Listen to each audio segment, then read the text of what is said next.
चलिए सियासी रंग में बढ़ेंगे अगली खबर की ओर। कांग्रेस सरकार में वन विभाग के मंत्री रहे उमंग सिंघार ने ज्योतिरादित्य सिंधिया पर गंभीर आरोप लगाए हैं। उन्होंने कहा कि सिंधिया ने मुझे 50 करोड़ और मंत्री पद का ऑफर दिया था। उन्होंने ये भी कहा कि ये कोई आरोप नहीं बल्कि सच्चाई है। जिस तरह से भाजपा खरीद फरोख्त कर रही है इसलिए यह खुलासा करना पड़ रहा है। पूर्व मंत्री सिंघार ने यह भी कहा कि मैं हमेशा सच्चाई के साथ रहता हूं। इस समय जिस प्रकार से चुनाव हो रहे हैं और भाजपा पर जिस तरह के आरोप लग रहे हैं उससे वो प्लान बी पर आ गई है। अरविंद भदौरिया कभी केदार डाबर के पास जा रहे हैं तो कभी लोधी के पास जा रहे हैं। इन्हें जनता से कोई मतलब नहीं रह गया। कल से बोल रहे हैं कि भाजपा इस प्रकार के कृत्य नहीं करती है। तो जितने विधायक गए ये सामने स्पष्ट है कि बगैर पैसे की नहीं गए, बगैर मंत्री पद की नहीं गए। ये तो बीडी शर्मा जी बताए। तो मैं तो खुद कहता हूँ कि अभी भी अगर लोधी गया है तो उसको भी आपने प्रलोभन दिया। तो आप तो बी प्लान में लग गए। आपको सरकार जाते हुए दिख रही है, हवा बदल गई है, तो आप बी प्लान के अंदर वापस से विधायक खरीदने लग गए।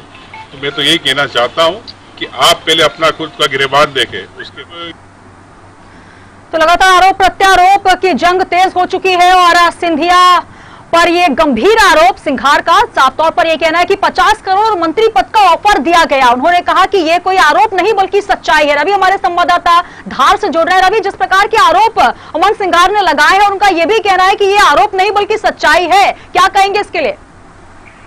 आज सुबह जब ये चुनाव होने वाले हैं 3 दिन बाद, तब इन्होंने आज एक प्रेस कॉन्फ्रेंस की। प्रेस कॉन्फ्रेंस में सिंधिया पर आरोप लगाया 50 करोड़ का और मंत्री बनाने का। लेकिन इन्होंने ये भी कहा कि मैं सिद्धांत की राजनीति करता हूं और अपने मात्र संगठन से कभी धोखा नहीं करूंगा। इस प्रकार की बातें की ही और कहा कि मैं जमुना देवी का भतीजा हूं। मरते दम तक उन्होंने कभी सिद्धांत से समझौता नहीं किया था और मैं भी नहीं करूंगा। लेकिन यहाँ पर सबसे बड़ी बात ये होती है कि ये आरोप लगाया है इन्होंने आज से करीब 6 महीने पूर्व जब इनको 50 करोड़ का ऑफर दिया गया था तब से आज तक तो ये कुछ नहीं बोले, और आज ही क्यों बोले ये समझ से परे है।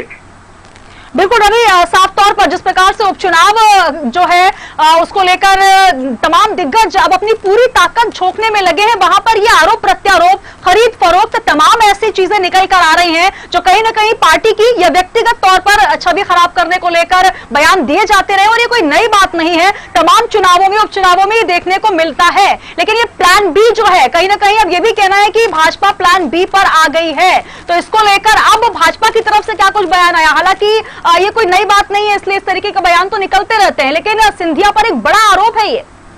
जी बिल्कुल, सिंधिया पर बड़ा आरोप लगाया है सुनीता।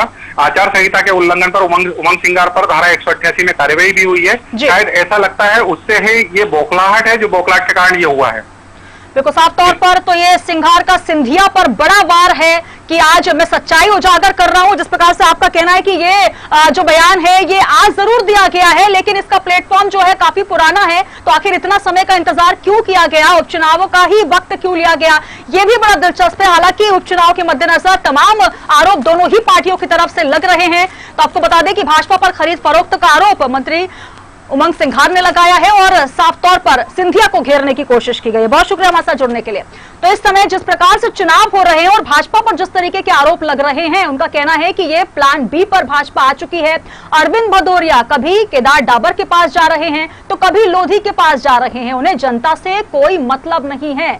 तो साफ तौर पर यह कहना है कि चुनाव के इस मूड में सिर्फ और सिर्फ प्रत्याशियों को अपनी अपनी पड़ी है। ये तमाम आरोप एक दूसरे पर दोनों ही पार्टियां लगा रही हैं और उमंग सिंघार ने सिंधिया पर आरोप लगाते हुए कहा है कि मैं आज सच्चाई को उजागर कर रहा हूं और मुझे लालच दिया गया था। और ये बयान उमंग सिंघार का आपको सुनवाया हमने।